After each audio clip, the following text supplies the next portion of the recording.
Avec l'Audi A6, en berline comme en break, nous sommes sur le segment des grandes routières en face des séries 5 ou classe E. Cette A6 sera remplacée l'année prochaine, ce qui ne l'empêche pas de continuer à évoluer.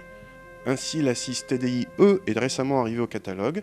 Il s'agit d'une version diesel de 136 chevaux à basse consommation qui n'émet que 139 grammes par kilomètre de CO2. Cette Audi A6, malgré le poids des ans, continue à représenter ce qui se fait de mieux en termes de qualité perçue dans l'habitacle.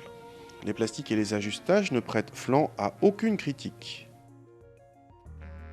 L'ergonomie est également bien pensée, notamment avec le fameux système MMI qui regroupe en une molette les quelques boutons et toutes les fonctions multimédia de la voiture. Les 136 chevaux ne jouent pas les foudres de guerre dans ce break de près d'une tonne 6, mais suffisent à obtenir des relances correctes. Cette version TDIe a droit obligatoirement au châssis sport et des roues de 16 pouces pour consommer moins. Le compromis est agréable, permettant de soigner à la fois le confort et le dynamisme. La direction très légère en ville est agréable. Sur ce segment des grandes routières, il y a forcément de la place à l'arrière. C'est le cas dans cette assise qui accueille très bien les passagers, mais uniquement les latéraux. Celui qui devra s'asseoir au milieu sera puni par une assise trop dure et un tunnel de transmission imposant. Les deux autres apprécieront des aérateurs et des liseuses individuelles. Raffiné, non?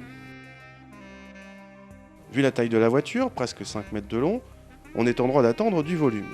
Ça tombe bien, avec 565 décimètres cubes de coffre, cette assise fait figure de déménageuse. Là où elle surprend agréablement, c'est que même dans le coffre, la moquette épaisse flatte les yeux. Pour ne rien gâcher, la banquette arrière se rabat très facilement en 2 tiers 1 tiers et permet d'obtenir un plancher plat. Bien qu'elle soit en fin de carrière, cette assise représente toujours un choix sûr dans la catégorie. Côté coffre, elle ne fait pas aussi bien que la gigantesque classe Break, mais égale la toute récente série 5 Touring. Elle met tout le monde d'accord sur la qualité de présentation. Cette version est en plus intéressante pour ses faibles consommations et son bon niveau de confort.